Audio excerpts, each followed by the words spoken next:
अब्बू आप फिक्र न करें, कब आना है आपके निकाह में। फिर अब्बू कहने लगा परसों शाम को। मैंने कहा अब्बू परसों तो हमने यहाँ पर नहीं होना, हम कराची जा रहे हैं ज़रूरी किसी काम से, हम 2-3 दिन में वापस आ जाएंगे। फिर मेरे अब्बू कहने लगे कि कराची खैरियत है, क्या काम है। फिर मैंने कहा अब्बू सारी फैमिली कराची शिफ्ट हो रही है। फिर मेरा अब्बू उदास हो गया और फिर हम दोनों भाई घर वापस आ गए।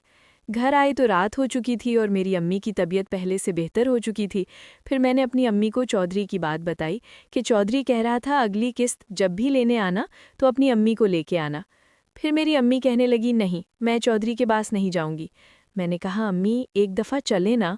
मेरी अम्मी कहने लगी हमने ज़मीन बेची है तो पैसे मिल रहे हैं, कौन सा फ्री के पैसे दे रहा है चौधरी, बस दफ़ा करो इसको, जाओ तुम दोनों भाई जाके सो जाओ। फिर मेरा भाई काशिफ कहने लगा भाई चौधरी क्यों अम्मी को बुला रहा है, अंगूठे ही लगवाने हैं ना, वो हमें पेपर दे देगा, हम घर आके अम्मी से अंगूठा लगवा के उसे दे देंगे। फिर मैंने सोचा चलो बाद की बाद में देखी जाएगी, और फिर हम सब घर वाले अपनी अपनी जगह पे सो गए। मैं बाहर अपने सहन में चारपाई बिछा के सो गया और 1 करोड़ रुपए अम्मी ने कहीं छुपा कर रख दिए। अब मैं रात को सोते हुए अपने बिस्तर पर यही सोच रहा था कि सुबह 1 करोड़ रुपए आ गए हैं। कुछ पैसे बैंक में जमा करवाऊंगा, कुछ अपने मोबाइल अकाउंट यानी कि जैज़ कैश में डलवाऊंगा और फिर हम कराची चले जाएंगे। कल फिर मैं सोचने लगा कराची जा तो रहा हूँ, वहाँ किसी दोस्त को भी मिल लूंगा। मेरे असल में कराची बहुत सारे दोस्त भी गए हुए थे। और फिर मैंने ये भी सोचा एक मेरा दोस्त था जो मेरा राजदार था। मैं और वो यहाँ गांव में इकट्ठे मिलके जो भी शिकार करते वो खाते थे। शिकार समझ रहे हैं ना आप। वो कराची चला गया। मेरी उससे वक्फे वक्फे से बात होती थी और वो मुझे बताता था कि कराची एक जगह होटल है, वहाँ पे कमरा भी मिलता है और फिर वो भी पूरी रात के लिए 25,000 रुपये लेते हैं। फिर मैंने सोचा कि इतने पैसे आ गए हैं तो उसको अभी मिल लूँगा। बस फिर मेरी आंख लग गई। अब मैं सोया हुआ था, मेरी बहन मुझे रात को उठाने आ गई। मैंने घड़ी की तरफ देखा तो 3 बज रहे थे। मैंने कहा किंजा क्या हुआ, सब खैरियत है। मेरी बहन कहने लगी भाई वो अम्मी ने मेन दरवाजे को ताला लगा दिया है। तो मैंने कहा क्या हो गया, रात के 3 बजे तुम्हें क्या काम पड़ गया।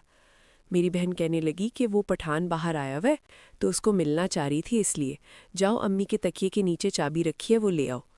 मैंने कहा किंजा तुम्हारा दिमाग ख़राब तो नहीं हो गया, रात के इस टाइम तुमने उसे बुला लिया और मुझे बताया भी नहीं। और कल तुम बड़ा बोल रही थी, मुझे धमका रही थी कि मैंने अम्मी के साथ देख लिया तो तुम क्या करोगी। अब तुम किस तरह के काम कर रही हो, तुम्हें शर्म नहीं आ रही। फिर वो कहने लगी भाई प्लीज़ मान जाए ना, मुझे आपकी हर शर्त मंजूर है, जो भी आप बोलेंगे मैं करूँगी। जाओ फिलहाल चाबी तो लेके आओ। मैंने कहा किंजा उसको मिलना ज़रूरी है, वैसे भी सारा सारा दिन फ़ोन तुम्हारे हाथ में ही होता है, उससे बातें करती रहती हो, दिल तुम्हारा फिर भी नहीं भरा।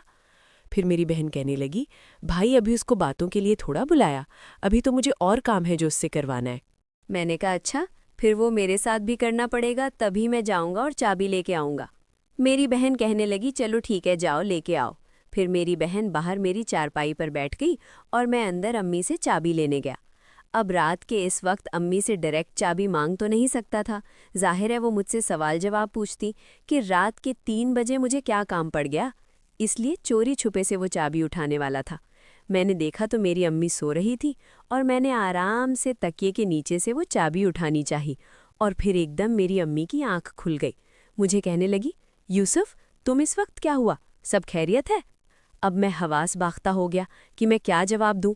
थोड़ी देर सोचने के बाद मैंने कहा हाँ वो मुझे चाबी चाहिए थी, बाहर जाना है। वो कहने लगी क्यों, क्या काम पड़ गया तुम्हें रात के इस टाइम। मैंने कहा असल में अम्मी वो आप सुबह देर से उठती हैं तो मैंने जल्दी जाना है, अपनी दुकान का पता करना है और फिर मैं कल कराची निकल जाऊंगा, इसलिए दुकान की देखभाल के लिए मैं सुबह 6-7 बजे जाऊंगा। फिर मेरी अम्मी कहने लगी तुम दुकान 6-7 बजे तो नहीं खोलते, 8 बजे ही तुम्हारी दुकान खुलती आ रही है। सच सच बताओ यूसुफ क्या हुआ, तुम्हें चाबी क्यों चाहिए। क्योंकि मेरे बात करने के अंदाज से अम्मी समझ गई थीं। फिर मेरे दिमाग में बहुत ज़बरदस्त आइडिया आया। मैंने कहा इससे पहले कि किंजा मुझे फंसाए मैं ही उसे फंसा देता हूँ, और वैसे भी अम्मी मेरी राजदार बन गई थीं। फिर मैंने कहा अम्मी आप ठीक समझ रही हैं, बात कुछ और है, लेकिन मैं अभी आपको नहीं बता सकता। आप मुझे चाबी दें, मैं कल आपको बताता हूँ। अब मैं समझ गया था कि अम्मी चाबी नहीं देंगी और ना ही अब किंजा का काम होगा। फिर मैंने कहा, अच्छा अम्मी कोई बात नहीं, चाबी भी रख लें। मैं फिर एकदम बात बताने ही लगा था और फिर मैंने सोचा कि अभी सही वक्त नहीं है, कराची चल के बताऊंगा। फिर मैंने अम्मी को कहा, अम्मी आप तसल्ली से सो जाएं, कल सुबह मिलके बात करते हैं। मेरी अम्मी कहने लगी, क्या हुआ अभी बताओ।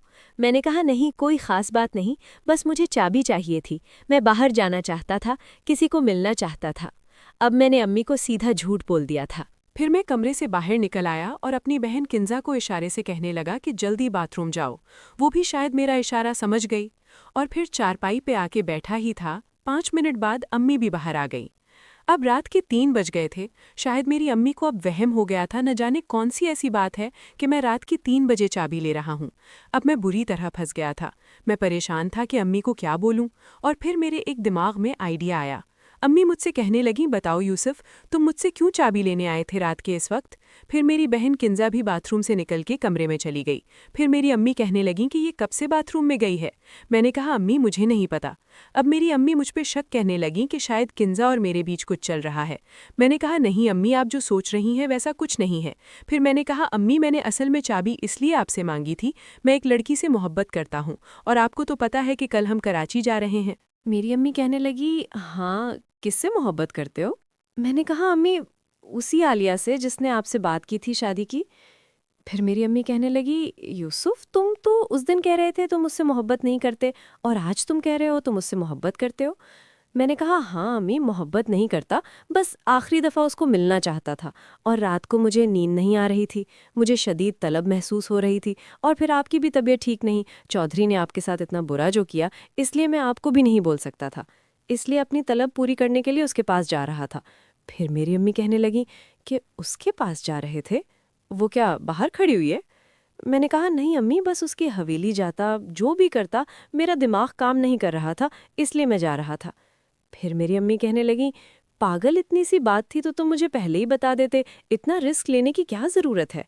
रात के इस वक्त तुम उसके घर जाओगे और तुम्हें पता है कि हम कितनी बड़ी तैयारी करके बैठे हैं, इस टाइम तुम इस तरह के मसले कर रहे हो, अगर वहाँ पे तुम्हें कोई पकड़ लेता तो? फिर ही सारे हमारे प्लान पर पानी फिर जाता। फिर मैंने कहा, अम्मी बस वो मेरा दिमाग काम नहीं कर रहा था इसलिए आज फंसते फंसते बच गया। फिर मेरी अम्मी कहने लगी, यूसुफ मैं तुम्हें ऊपर से तो सुकून दे ही सकती हूँ, अंदर फिलहाल नहीं। फिर मेरी अम्मी अपना हाथ आहिस्ता से नीचे ले गई और फिर उस वक्त जैसे ही उसको हाथ लगाया, फिर मैंने कहा, अम्मी आप क्या कर रही हैं? अभी नहीं। फिर मेरी अम्मी कहने लगी, अभी खुद ही तो कह रहे थे कि तुमसे कंट्रोल नहीं हो रहा, अब बैठे रहो ना चुपचाप। मुझे अभी ये डर लग रहा था कि किंजा भी अंदर कमरे में सोने गई है, कहीं वो हमें देख ना रही हो। फिर मैंने कहा, अम्मी आपके सामने तो किंजा कमरे में अभी अभी गई है, अभी नहीं हम रिस्क ले सकते, हमें कराची चल के यही तो करना है। फिर मेरी अम्मी कहने लगी, हाँ यूसुफ तुम ठीक कह रहे हो, यहाँ पे हम कोई रिस्क नहीं ले सकते। और फिर मेरी अम्मी भी वापस अपनी जगह पे सोने चले गई और फिर मैं भी सुकून की नींद सो गया। अब सुबह मेरी आंख खुली तो मेरी बहनें नाश्ता बना रही थी। मैं गया फ्रेश होके और मैंने किंजा को बुलाया। मैंने कहा, किंजा मेरी बात सुनो, रात में तुम भी फंसती फंसती बची और साथ में मुझे भी फंसा रही थी। तुम्हें पता है ना, अम्मी उठ गई थी, मुझे 1000 तरह के सवाल जवाब पूछ रही थी, लेकिन मैंने अभी तुम्हारा नाम नहीं बताया। तो यही कहता हूँ कि जब तक हम कराची नहीं जाते उस पठान से मिलना बंद कर दो। वो कहने लगी, भाई वो पठान बहुत जिद कर रहा था मिलने के लिए, मैंने तो खुद उसे मना किया कि मैं तुमसे अभी नहीं मिल सकती, लेकिन वो कह रहा है कि एक दफ़ा तो मिल लो, शायद वो प्यासा है, आज रात आप लोग कराची चले जाएंगे तो मैं आज सुकून से उससे मिल लूंगी। मैंने कहा, ऐसा मत करना, अम्मी को शक हो गया तुम पे, वो आज रात पूरी रात जागती रहेंगी। मैं अब अपनी बहन को झूठ बोल रहा था, बस मैं ये चाहता था कि वो उस पठान से ना मिले और अपनी ख्वाहिश पूरी उससे ना करवाए। फिर मेरी बहन सलमा कहने लगी, भाई आपको अम्मी बुला रही हैं कमरे में। मैंने कहा, अच्छा छोटी मैं आता हूँ, और फिर मैं आया, अम्मी के साथ आकर बैठ गया। फिर मेरी अम्मी कहने लगी, आज तुम दोनों भाई कराची चले जाओ, वहाँ जाकर घर का एडवांस दे आना और फिर अपने कोई काम की सेटिंग भी करके आ जाओ। मैंने कहा, हाँ बस काशिफ उठ गया है, उसको बोलता हूँ कि जाए बस की 2 टिकटें करवाए और फिर हम आज कराची निकल जाएंगे। फिर मेरी अम्मी कहने लगी, इतनी बड़ी रकम घर पे रखी हुई है, जाके उसको भी बैंक में जमा करवा के आ जाऊँ दोनों भाई। मैंने कहा, अच्छा ठीक है अम्मी। फिर मेरी छोटी बहन सलमा मेरे पास आई, कहने लगी, भाई आप कराची जा रहे हैं, वहाँ से क्या लाएंगे? मैंने कहा, अभी कुछ नहीं लाऊंगा, बस 2 दिन में आ जाऊंगा, और वैसे भी हम सब कराची जाने वाले, तो वहाँ जाके जो भी लेना है सुकून से ले लेना। फिर मेरी अम्मी भी कहने लगी, हाँ सलमा, हम 5-6 दिन तक कराची चले जाएंगे। तुम दोनों को जो भी चाहिए होगा मैं तुम्हें दूंगी। फिर मेरी अम्मी कहने लगी, यूसुफ तुमसे एक बात भी करनी थी, किंजा के बारे में। अब जैसे ही मेरी अम्मी ने किंजा का नाम लिया, मेरे चेहरे पर पसीना छूटने लगा। मैंने कहा, क्या बात करनी है उसके बारे में? मेरी अम्मी कहने लगी, वो कब से हमारे घर में बैठी हुई है, उसके 2 बच्चे भी हैं, कब तक बैठी रहेगी? कराची चल के कोई अच्छा सा रिश्ता देख के उसकी शादी भी तो करवा दो। मैंने कहा हाँ हाँ अम्मी, बेफिक्र हो जाए, मैंने भी यही सोच रखा है कि कराची जाकर पहला काम हम यही करेंगे। फिर मेरी अम्मी कहने लगीं कि रिश्ता ढूंढना मिल गया तो ठीक है, वरना मेरी खाला का बेटा है, अम्मी कह रही थी कि उससे शादी करवा देंगे। मैंने कहा चलें ठीक है अम्मी, कराची चल के कुछ मालूम करते हैं। और फिर मेरी बहन हमारे लिए नाश्ता ले आई, हम सब ने नाश्ता किया। फिर मैंने अपने भाई को साथ लिया, हम दोनों भाई दोबारा बैंक आए तो वही लड़की सामने रिसेप्शन पर बैठी हुई थी। मुझे देखकर इशारा करने लगी कि मेरे पास आओ, और फिर मैं उठकर उसके पास चला गया। फिर वो कहने लगी, आपने गाड़ी के बारे में पूछा था? मैंने कहा हाँ हाँ, मैं आज कराची जा रहा हूँ, मैंने तुम्हें बताया था कि मैंने वहाँ पे प्रॉपर्टी लेनी है। मैं अभी अपने अकाउंट में 1 करोड़ जमा कराने आया हूँ। 1 करोड़ का नाम सुनकर उसकी आंखों में चमक उतर आई। फिर वो कहने लगी कि ये पैसे आपके हैं? मैंने कहा हाँ, ये तो 1 करोड़ है, 5-6 करोड़ और भी आने हैं, अपने बैंक अकाउंट में जमा करवाऊँ। फिर वो कहने लगी, अच्छा सर, जाएँ आप अपने अकाउंट में पैसे जमा करवाएं, जब आप फ्री हो जाएंगे तो मुझसे लाजमी मिल के जाइएगा। फिर मैं वापस आया, मैनेजर को कहा, ये कुछ पैसे हैं, मेरे खाते में जमा कर दो। और फिर उसने पैसे ले लिए। तकरीबन 15-20 मिनट में मैं फ्री हो गया। वापस उस लड़की के पास आया। फिर वो लड़की कहने लगी, मैं आपसे मिलना चाहती हूँ, बैंक से बाहर कहीं होटल या किसी पार्क में। मैं तो पहले ही उससे मिलने के लिए तरस रहा था। मैंने कहा, हाँ हाँ, क्यों नहीं, आज ही मिल लेते हैं। फिर वो कहने लगी, दोपहर के खाने के टाइम कुछ मुझे ब्रेक मिलता है 1 घंटे का, मैं बाहर आ जाऊंगी, यही करीब एक होटल है, वहां बैठकर बात करते हैं। मैंने कहा, चलो ठीक है, फिलहाल मैं बैंक से जा रहा हूँ। मैं बैंक से बाहर तो निकल आया, लेकिन मेरे लिए एक मसला बन गया था, क्योंकि शहर मेरे घर से थोड़ा दूर था। अब मैं दोपहर तक यही टाइम ज़ाया करने वाला था। फिर मैंने कहा, काशिफ, तू बाइक लेके घर जा, मैं अभी नहीं जाऊंगा, बाल कटवा के आता हूँ, और फिर मुझे आके बाद में ले जाना, तो मैं फ़ोन कर दूंगा। मेरा भाई कहने लगा, ठीक है, और फिर मैं अच्छे से हेयर ड्रेसर की शॉप पे चला गया। मैंने जाके वहां से बाल बनवाए और फिर फ्रेश होके मैं बाहर आया। तब तक 1 भी बज चुका था, और फिर मैं उस रुखसाना के बताए हुए होटल पे जाके बैठ गया। थोड़ी ही देर गुजरी थी कि रुखसाना मुझे चलते हुए नजर आई। मैं समझ गया था रुखसाना मुझसे क्यों इम्प्रेस है, वो मेरे पैसों की वजह से मुझसे इम्प्रेस हो रही थी। फिर वो आई और आके मेरे साथ टेबल पे बैठ गई। कुछ देर खामोश बैठी रही। मैंने कहा, हाँ रुखसाना, क्यों बुलाया मुझे? फिर वो कहने लगी, असल में बात यह है कि तुम्हें शायद पता नहीं, हमें टारगेट मिलता है और मैंने अपना टारगेट कंप्लीट नहीं किया। अगर मैंने अपना टारगेट कंप्लीट ना किया तो मुझे नौकरी से निकाल देंगे। प्लीज़ तुम एक गाड़ी मुझसे ले लो लोन पे। अब उसकी दुखती रग पे मेरा हाथ आ चुका था, जिससे मैं भरपूर फ़ायदा उठाने वाला था। मैंने कहा, टारगेट? मुझे तो इस चीज़ की नॉलेज नहीं। वो कहने लगी, नौकरी पे रहने के लिए टारगेट पूरा करना पड़ता है। इस महीने का टारगेट अभी कंप्लीट नहीं हुआ यूसुफ, तुम मुझसे गाड़ी ले लो, मेरी नौकरी बच जाएगी। उसका एक बेटा भी था और वो शादीशुदा थी। मुझे अपने बेटे की तस्वीर दिखाने लगी। उसका घर यहीं शहर में था। फिर मैंने कहा, रुखसाना जी, अभी तो मैं गाड़ी नहीं ले सकता, अभी जाऊंगा, मैं घर लूंगा, उसके बाद अपना कारोबार सेट करूंगा, उसके बाद गाड़ी लूंगा। फिर वो कहने लगी, गाड़ी तो आपने लेनी है ना, पहले गाड़ी ले ले। मैंने कहा, नहीं, मैं गाड़ी नहीं ले सकता। उसकी मजबूरी से फ़ायदा उठाना चाहता था। मैं ये चाह रहा था वो खुद मुझे ऑफ़र करे, और फिर हुआ भी यही। काफ़ी देर इसरार करने के बाद उसने कहा, यूसुफ, आप मुझसे गाड़ी ले लो, इसके बदले में आप जो भी बोलेंगे मुझे मंजूर है। मैंने कहा, क्या मतलब? रुखसाना बोली, मैं तुम्हें वो कहना चाहती हूँ, अब समझ जाइए मैं क्या कहना चाहती हूँ। फिर मैंने कहा, अच्छा, मैं समझ गया हूँ। फिर वो कहने लगी, आज ही आप गाड़ी के पेपर साइन कर ले, वैसे भी गाड़ी आने में हफ्ता लग ही जाएगा।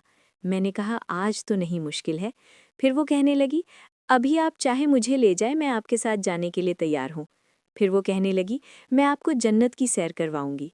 जैसे ही उसने अपनी ज़बान से ये लफ्ज़ बोले, मेरा तो दिमाग ही ख़राब हो गया। मैंने कहा, चलो ठीक है, अभी चलते हैं। फिर मैंने उससे पूछा कि यहाँ होटल कौन सा है जहाँ पे हमें रूम मिल जाए।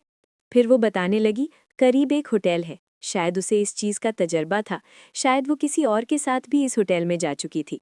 मैंने कहा, देख लेना वो होटल अच्छा हो, ऐसा ना हो कि कहीं उस पर कोई छापा पड़ जाए। उसने कहा, नहीं वो होटल बहुत अच्छा है और वहाँ पे अक्सर अमीर आते हैं, इस होटल पे ऐसा काम नहीं होता। फिर मुझे याद आया मेरे पास तो बाइक भी नहीं, वो मेरा भाई ले गया था। मैंने कहा मेरे पास कन्वेंस नहीं है। फिर वो कहने लगी तुम फिक्र मत करो। उसने नेट से ऊबर की कार मंगवाई और फिर हम उस कार में बैठ के उस होटल पे आ गए। फिर उसने कहा, यूसुफ साहब, अभी मैं आपको जन्नत की सैर करवाती हूँ, यहाँ चल के आप कार के पेपर साइन कर लीजिएगा और फिर मुझे कुछ शॉपिंग के पैसे भी दीजिएगा। फिर मैंने कहा चलो ठीक है, कोई बात नहीं, मैं कर लेता हूँ। और फिर हमने होटल से एक रूम बुक करवाया और फिर हमने रूम की चाबी भी ली। दोनों फिर हम उस रूम में आ गए। आके बैठने ही लगा था कि दोस्तों इस कहानी की अगली किस्त देखने के लिए इस चैनल को सब्सक्राइब कर लें और बेल के आइकन को क्लिक कर लें ताकि नई आने वाली किस्त आपको जल्द से जल्द मिल सके। शुक्रिया।